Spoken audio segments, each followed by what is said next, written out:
السلام علیکم ورحمۃ اللہ وبرکاتہ۔ اعوذ باللہ من الشیطان الرجیم، بسم اللہ الرحمن الرحیم۔ اللہم وفقنا لما تحب وترضى واجعل عاقبۃ امورنا خیرا ولا تکلنا الی انفسنا طرفۃ عین ابدا۔ رب ادخلنی مدخل صدق واخرجنی مخرج صدق واجعل لی من لدنک سلطانا نصیرا۔ یوم میلاد مسعود، میلاد نور، میلاد مبارک، مولود انور، مولود اشرف، مولود اعظم، خاتم الانبیاء، فخر انبیاء، ابو الائمہ، اشرف المخلوقات، اشرف الانبیاء، حضرت محمد مصطفیٰ صلی اللہ علیہ وآلہ وسلم، آپ تمام حضار گرامی، اکابرین اور جتنے یہاں پر اکابرین سٹیج پر علماء کرام، مفتیان اعظام اور اسی طرح پیران طریقت و مرشدان طریقت یہاں تشریف فرما ہیں، بالخصوص اس مجلس کے بانی و میزبان و محتمم پیر و مرشد جناب غلام رسول اویسی صاحب حفظہ اللہ تعالی، آپ سب کو تبریک و تہنیت عرض ہے۔ یہ یوم مبارک جس میں محترم پیر صاحب نے حسب سابق و ہمیشہ کی طرح بہت ہی نورانی مجلس سجائی ہے، اور اس میں جن اکابرین کو دعوت دی ہے، جو تشریف فرما ہیں، جو گلدستہ آپ کو نظر آ رہا ہے، اہل حدیث کے اکابرین، شیعہ معتمدین و اکابرین و قائدین، اور اسی طرح اہل تصوف کے، اہل سنت کے اکابرین، اور خود جناب پیر صاحب، اور اسی طرح سامنے مجمع میں تشریف فرما اکابرین، یہ نورانی چہرے آج اس نورانی محفل کو مزید نورانیت عطا کر رہے ہیں۔ ہر چند علی پور کے واپڈا کو توفیق نہیں ہوئی اس نورانی محفل سے کچھ اجر لے لیتے اور میلاد نبی کی اس محفل کو نورانی رہنے دیتے، یہ گلیاں تاریک نہ کرتے۔ اللہ انہیں توفیق بھی دے، ہدایت بھی دے اور بجلی بھی دے، تاکہ ایسے موقعوں پر یہ خطا نہ کریں۔ یہ خطا ہے، یہ تقصیر ہے اور یہ کوتاہی ہے کہ مجلس میلاد کو بجلی بند کر کے متاثر کرنا، یہ درست نہیں ہے۔ آپ کسی اور وقت میں یہ کام کر سکتے تھے۔ باہر کے ملکی مشکلات ہیں اور بہت سارے، لیکن آپ کا جذبہ ایمانی اور آپ کا عشق رسول ان تمام مشکلات پر حاوی ہے۔ جو بزرگان نے مطالب بیان فرمائے، جناب امیر حمزہ صاحب حفظہ اللہ تعالی، اور اسی طرح پیر مجددی صاحب، باقی اکابرین کے میں استفادہ نہیں کر سکتا۔ جناب شہیدی صاحب پہلے خطاب فرما چکے تھے، انشاءاللہ انہیں بعد میں سنیں گے۔ عزیزان، اللہ تبارک و تعالیٰ کا فرمانا ہے کہ اللہ تبارک و تعالیٰ نے انسانیت کو، بشریت کو جو نعمتیں عطا کرنی تھیں نظام تخلیق کے بعد، مرحلہ تخلیق کے بعد، وہ انبیاء کرام علیہم السلام کے ذریعے سے عطا فرمائی ہیں، اور یہ سلسلہ انبیاء تکمیل ہوا نبی خاتم صلی اللہ علیہ وآلہ وسلم پر، اور دین کامل اور اتمام نعمت ہر دو نبی خاتم صلی اللہ علیہ وآلہ وسلم کے دست مبارک اور وجود مبارک سے انجام پایا۔ اور آج ہمارے پاس نبی علیہ الصلوۃ والسلام کی ذات گرامی اور وجود مبارک کے نتیجے میں جو کچھ موجود ہے، ہمارے پاس آج دین موجود ہے، نعمت دین تو حضور علیہ الصلوۃ والسلام کے وجود مبارک کے طفیل ہے۔ قرآن ہے تو یہ بھی ہدیہ ہے اللہ کی طرف سے وجود نورانی پیغمبر اکرم صلی اللہ علیہ وآلہ وسلم نے اللہ سے ہمیں یہ ہدیہ دیا ہے لا کر۔ اور اسی طرح جو ایک بہت بڑی نعمت اللہ تبارک و تعالیٰ نے قرآن میں جس کو نعمت کہا ہے، اور نعمت الہی سے وہ ہمیں توفیق نصیب ہوئی ہے، وہ اخوت ہے، محبت ہے اور وحدت ہے۔ فَأَصْبَحْتُمْ بِنِعْمَتِهِ إِخْوَانًا، تم دشمن تھے، یاد کرو جب تم دشمن تھے اور تم ایک دوسرے کی قتل و غارت کر رہے تھے، اور پھر ہم نے اپنی نعمت تمہیں دی، اور ہماری نعمت کے طفیل تم نے دشمنی چھوڑ کر اخوت کی نعمت حاصل کی۔ یہ نعمتیں عزیزان اللہ تبارک و تعالیٰ کی طرف سے ہمیں ملی ہیں، اور بہت سارے تبرکات رسول اللہ صلی اللہ علیہ وآلہ وسلم کے طفیل امت مسلمہ کے اور بشریت کے حوالے ہوئے ہیں۔ کافی عرصے سے لاہور میں مسجد شاہی میں نالین مبارک رسول اللہ صلی اللہ علیہ وآلہ وسلم کے تبرک کے طور پر موجود تھے، جو سرقت ہو گئے، چوری ہو گئے، کوئی معلوم نہیں، عقیدت مند لے گیا، کوئی تاجر لے گیا، کوئی چور لے گیا، معلوم نہیں۔ اور اس وقت سے تحریک بنی جو نالین حضور کی تلاش میں ابھی تک مصروف ہے، اور وہ نالین میرے کم علمی کے مطابق ابھی تک دریافت نہیں ہوئے، نہیں ملے، اور جس کا افسوس سب کو ہے کہ وہ نالین حضور کے تھے یا نہیں تھے، لیکن منسوب تھے حضور کی ذات سے۔ اور یہی کافی ہوتا ہے کہ جو چیز حضور کی ذات سے منسوب ہو جائے مومنین کے لیے کافی ہے، وہ تبرک بھی ہے، وہ نعمت بھی ہے، اور وہ قابل احترام و واجب الاحترام بھی ہے وہ۔ لیکن عزیزان رسول اللہ صلی اللہ علیہ وآلہ وسلم نے امت کے لیے یہ نہیں فرمایا کہ میں اپنے بعد نالین چھوڑ کے جا رہا ہوں، انی ترکت فیکم النعلین نہیں فرمایا، انی تارک فیکم الثقلین، ثقلین تمہارے درمیان چھوڑ کے جا رہا ہوں۔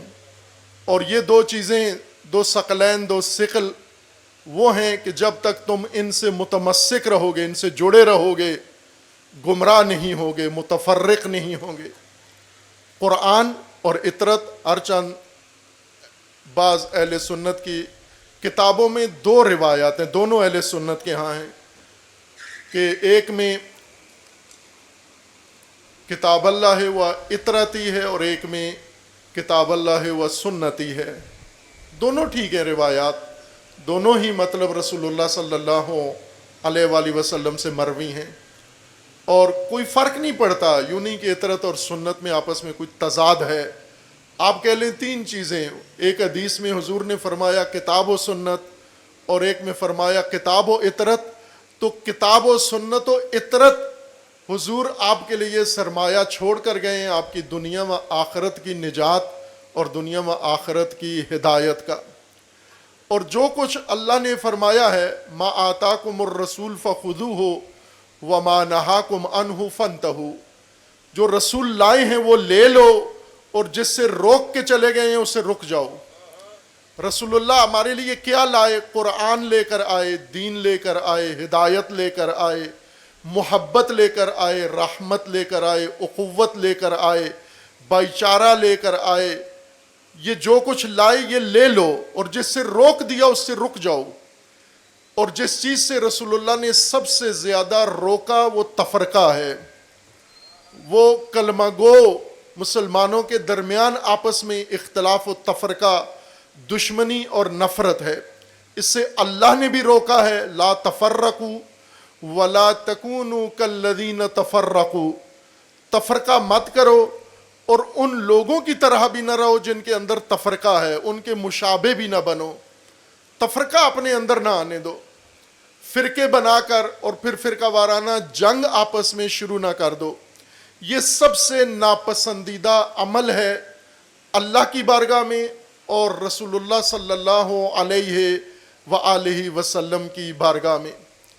آج آپ نے خود بھی جانتے ہیں، اس محفل نورانی میں بھی بزرگان اکابرین نے اشارہ کیا، خصوصاً جناب پیر و مرشد مجددی صاحب حفظ اللہ تعالی جو سندھ سے تشریف لائے ہیں رونق محفل، انہوں نے جو مطالب بیان کیے ہیں بہت عالی ہیں. انہوں نے آپ کے سامنے بیان کیا ہے کہ اس وقت، اور وہ بات انہوں نے کوئی نئی یا انوکھی نہیں کی، کوئی انکشاف نہیں کیا، موجودہ حالت کی طرف ہماری توجہ مبذول کروائی ہے. اور وہ یہ کہ اس وقت آپ دیکھیں مسلمانوں کی حالت اور مسلمانوں کے ساتھ جو کچھ ہو رہا ہے. 2 سال مسلسل تباہ کیا گیا. مسلمانوں نے کیا کیا؟ تمام مسلمان ممالک نے، طاقتور مسلمان ممالک نے، عرب مسلمان ملک میں، غیر عرب مسلمان ملک، 57 یا 58 مسلمان ممالک ہیں. ان مسلمان ممالک کے اندر 200 کروڑ 2 ارب مسلمان آباد ہیں، اور ان کے پاس ہر طرح کا وسیلہ اور ہر طرح کا اسلحہ موجود ہے. لیکن صہیونی مٹھی بھر دشمن، اس نے مسلمانوں کے ساتھ کیا حشر غزہ میں کیا.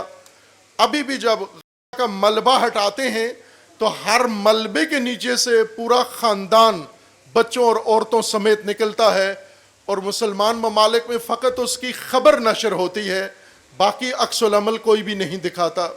یہ ظلم کرنے والا، یہ ظلم کروانے والے، اور اس ظلم کو ایک محفوظ فضا دینے والے، اور پھر اس کے اندر مسلمانوں کا کردار، مسلمان حکومتوں کا کردار، مسلمان حکمرانوں کا کردار اور مسلمان تنظیموں کا کردار، یہ ہمارے سامنے ہے. عزیزان، یہ 2 سال پورے، اور 2 سال رکا نہیں، تیسرا سال ہے، ابھی 3 سال، پونے 3 سال ہو چکے ہیں کہ ایک دن بھی غزہ میں ظلم بند نہیں ہوا، ایک دن کے لیے بھی. ابھی بھی ہوا، آج بھی ہوا، کل بھی ہوا، روزانہ ہو رہا ہے. امن معاہدے کے بعد 5000 فلسطینی شہید ہوئے ہیں. امن معاہدے کے بعد، جس کے اندر اسلامی ممالک بھی عضویت رکھتے ہیں، اور یہ دن رات ہمارے سامنے ہو رہا ہے. پھر اس کے ساتھ لبنان تباہ ہونا شروع ہوا، پھر ایران پر حملے شروع ہوئے، اور یہ سلسلہ جاری ہے، اور ابھی ترکیہ کی طرف رخ موڑ رہا ہے. اور پھر آگے ظاہر سعودی عرب جو معاہدے کر رہا ہے دفاعی، تو سعودی عرب کو بھی یقین ہے کہ ایک دن اس کی باری آئے گی. یہ سب کچھ اس وجہ سے ہے کہ مسلمان جمعیت کثیر ہونے کے باوجود رسول اللہ صلی اللہ علیہ وآلہ وسلم کی حدیث نورانی کے مطابق کہ میری امت پر ایک وقت آئے گا کہ یہ اکثریت ہونے کے باوجود مغلوب ہوں گے، شکست کھائیں گے اور ذلت کا منہ دیکھیں گے. صحابہ نے پوچھا حضور اس وقت کیوں ایسا ہوگا؟ کیا ہم کم ہوں گے؟ کیا ہم کمزور ہوں گے؟ فرمایا آپ زیادہ ہوں گے، جمعیت زیادہ ہوگی، اور پھر اس کے باوجود تمہاری ایسی حالت ہوگی اس کھانے کے خالی پیالے کی طرح جس پر مکھیاں آ کر ہجوم کر کے جمع ہو جاتی ہیں، اس طرح دشمن تمہارے اوپر ٹوٹ پڑیں گے. کیوں ایسے ہوگا؟ حضور نے فرمایا 2 وجہ سے. ایک تمہاری دنیا پرستی کی وجہ سے، اور موت کے خوف کی وجہ سے. اور یہ دونوں حالتیں اس وقت طاری ہیں. دنیا پرستی اس وقت اپنے اوج پر ہے، ورنہ فلسطین اتنا ویران نہ ہوتا، اتنا تباہ نہ ہوتا، لبنان کے یہ حالت نہ ہوتی، اور ایران کے اوپر اس وقت یہ یلغار نہ ہوتی. اگر مسلمانوں کے اندر یہ 2 کمزوریاں نہ ہوتی. یہ رسول اللہ نے فرمایا، مولود 12 ربیع الاول نے فرمایا. اگر آج حضور خود تشریف فرما ہوتے، جس مولود کی یاد میں ہم بیٹھے ہیں، اگر آج خود یہاں موجود ہوتے علی پور میں، اور ہم یہ سعادت رکھتے، چہرہ انور حضور کی زیارت کرتے، اور غزہ میں یہ ظلم ہو رہا ہوتا، فلسطین میں یہ حالت ہوتی، لبنان و ایران کی یہ کیفیت ہوتی، یمن کی، تو حضور کیا کرتے؟ یہ آپ آسانی سے اندازہ لگا سکتے ہیں. ہر فرد جو یہاں پر بیٹھا ہے، اور یہ قائدین، یہ اکابرین، یہ علماء، یہ بزرگان، یہ اسکالرز، یہ دلیلوں کے ساتھ بیان کر سکتے ہیں کہ اگر حضور آج ہوتے تو کیا عمل کرتے، ہم سے کیا کرواتے، توقع رکھتے. تو وہ چیز جب ہمیں معلوم ہے تو وہ ہمیں انجام دینا چاہیے، وہی ہمیں کرنا چاہیے. آج محفل میلاد میں حضور کو راضی رکھنے کے لیے، حضور کو خوش رکھنے کے لیے اور حضور کی نگاہوں میں اپنا احترام بڑھانے کے لیے، اعتماد بڑھانے کے لیے ہمیں وہی کام کرنا چاہیے جو حضور کرتے اور جو حضور نے کیا۔ تفرقہ حضور کو تکلیف دیتا ہے، اذیت پہنچاتا ہے، سب سے زیادہ اذیت پہنچاتا ہے۔ عزیزان، میں بہت کچھ کہنا چاہ رہا تھا، لیکن مجددی صاحب نے جو آخر میں ایک بہت ہی دردناک نقطہ بیان کیا، میں اسے دہرا کے اجازت چاہوں گا آپ سے۔ جناب اویسی صاحب کو انہوں نے خراج تحسین پیش کیا کہ آپ نے اتحاد و وحدت کے لیے ظاہر اہل حدیث کو محفل میلاد میں لانا، تقریر کرانا اور سامنے صوفی بٹھانا، عقیدت مند بٹھانا، یہ پیر اویسی صاحب کی جرت چاہیے، اس کے لیے دلیری چاہیے، اس کے لیے حوصلہ چاہیے جو ان کے اندر الحمدللہ موجود ہے۔ اسی طرح شیعہ کو اپنی سٹیج پہ آ کے بٹھانا اور انہیں موقع دینا تقریر کا، اس کے لیے جرت و حوصلہ کی ضرورت ہے جو ان کے اندر ہے۔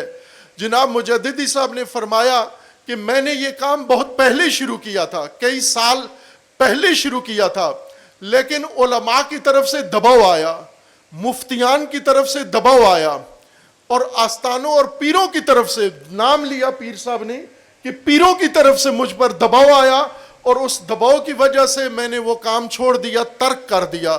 لیکن پیر اویسی صاحب کے حوصلے کو دیکھ کر، ہمت کو دیکھ کر، جرت کو دیکھ کر اور شجاعت کو دیکھ کر پیر صاحب نے دوبارہ ارادہ کر لیا ہے کہ انشاءاللہ مٹیاری میں وہ رکا ہوا سلسلہ دوبارہ شروع ہوگا انشاءاللہ۔ پیر صاحب، آپ کی محفل کا صلہ پیر اویسی صاحب، اللہ نے آپ کو نقد دے دیا ہے، آپ کی مجلس سے یہ حوصلہ بڑھ گیا ہے پیر مجددی صاحب میں انشاءاللہ، جو ایک بڑے خاندان کے اور ایک بڑے سلسلے کے نمائندے ہیں۔ انشاءاللہ انہوں نے اپنے اجداد کی طرح اس امت کے اندر وہ چراغ دوبارہ جلانا ہے انشاءاللہ، اور یہی ان محافل اور ان اقدامات کا فائدہ ہے۔ ممکن ہے چند افراد سوشل میڈیا پر پیر صاحب کے خلاف ہرزہ سرائی کریں، لیکن وہ ساری ہرزہ سرائی وہ گٹر میں بہہ جاتی ہے، اور پیر مجددی صاحب کا یہ جملہ یہ آخرت تک انشاءاللہ زندہ اور قائم رہے گا انشاءاللہ۔ یہ آپ کو اجر ہے اور آپ کے ان اقدامات کا تسلسل ہے انشاءاللہ۔ لیکن جو انہوں نے جملہ کہا کہ میں نے یہ وحدت کا سلسلہ شروع کیا، تمام کلمہ گو اہل قبلہ کو ایک جگہ اکٹھا کرنا، ایک سٹیج پر جمع کرنا، اور مجھ پر دباؤ آیا۔ اب یہ واقعیت ہے، یہ حقیقت ہے، یہ وہ تجربہ ہے جو ہم نے سب سے زیادہ کیا ہے۔ اور دباؤ کیا ہوتا ہے، اگر کسی کو نہیں پتا تو ہم سے پوچھے آ کے کہ دباؤ کیا ہوتا ہے، پریشر کیا ہوتا ہے، اور اس کی نوعیت کیا ہوتی ہے۔ لیکن یہ دباؤ ہر طرف سے آیا۔ سب سے زیادہ ہم پر دباؤ آغاز کیا خود شیعہ کمیونٹی نے شروع کیا کہ یہ آپ اہل سنت کو، یہ آپ صوفیاء کو، آپ اہل حدیث دیوبند بریلوی ان مفتیوں کو لا کر آپ تشیع کے مدرسے اور تشیع کے اس پلیٹ فارم کیوں ان کے حوالے کیا۔ میں شکریہ ادا کرتا ہوں اسٹیج سیکرٹری صاحب کا کہ انہوں نے ہمارے ادارے کا خوبصورت تعارف کروایا، اللہ انہیں اجر دے، اور آپ سب کو دعوت ہے آپ تشریف لائیں انشاءاللہ، اپنی آنکھوں سے دیکھیں اس کو۔ خوب شیعہ کمیونٹی نے جو ہمارے اوپر دباؤ ڈالا، البتہ نہ ساری کمیونٹی نے، امین شہیدی صاحب جیسے بزرگان ہمارے ساتھ ہیں اور اکابرین، اور اسی طرح جب بھی آپ دیکھیں مینار پاکستان پہ جب ان لوگوں کو اکٹھا کیا گیا تو لاکھوں کی تعداد میں جمع ہوئے۔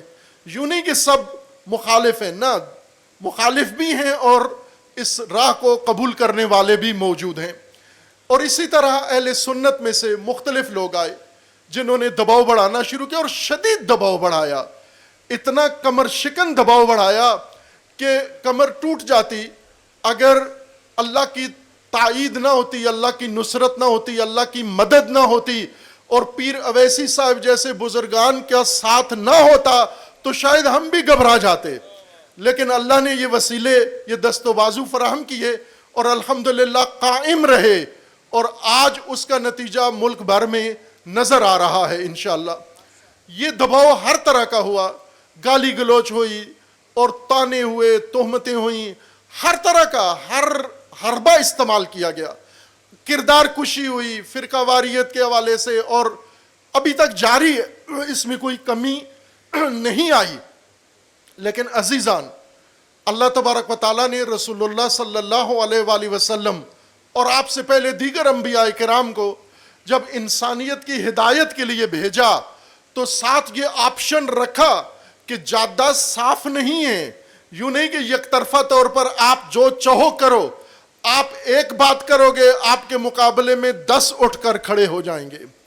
آپ ایک بات کرو گے شیطان پوری جماعت آپ کے مقابلے میں لا کے کھڑا کر دے گا. آپ ایک قدم اٹھاؤ گے وہ کئی قدم اٹھا کے آپ کے اوپر حملہ ور ہوں گے.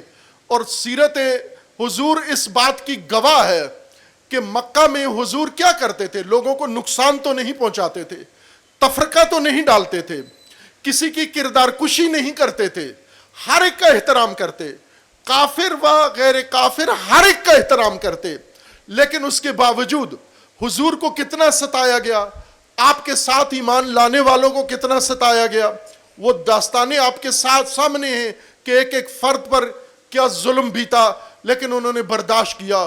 خود حضور نبی اکرم پر اور خصوصاً آپ کی آل پر جو کچھ گزرا وہ تاریخ میں موجود ہے. عزیزان, یہ رکھا اللہ نے امتحان کہ جو بھی لوگوں کو اللہ کی راہ پہ لائے گا, اتحاد کی کوشش کرے گا, تو تفرقہ جن کا کاروبار ہے, جنہوں نے فرقہ کی دکان بنا کے اس فرقہ سے روٹی کھانی ہے, وہ اتحاد کی وجہ سے اپنی مارکیٹ پوری ویران دیکھ رہے ہیں. اس لیے وہ تو کبھی بھی آپ کو اتحاد کی اجازت نہیں دیں گے. مجھے یاد ہے ایک دیوبندی ڈاکٹر صاحب ہماری لاہور کانفرنس میں جامعہ عروۃ الوثقیٰ میں تشریف لائے, پہلی یا دوسری کانفرنس تھی, اور اس کے اندر یہ بات انہوں نے کی, اسٹیج پر بھی کی اور علیحدہ بزرگوں کے درمیان کھانے کی ٹیبل پر بھی کی, اور کہا کہ یہ اتحاد جو آج آپ نے شروع کیا ہے, اب انتظار کرو اس اتحاد اور اس وحدت کے مقابلے میں جو لہریں اٹھیں گی, جو نفرت کے طوفان اٹھیں گے, جو بہتان آپ پر باندھے جائیں گے, اس کے لیے تیار ہو جاؤ. وہ بزرگ آج بھی موجود ہیں.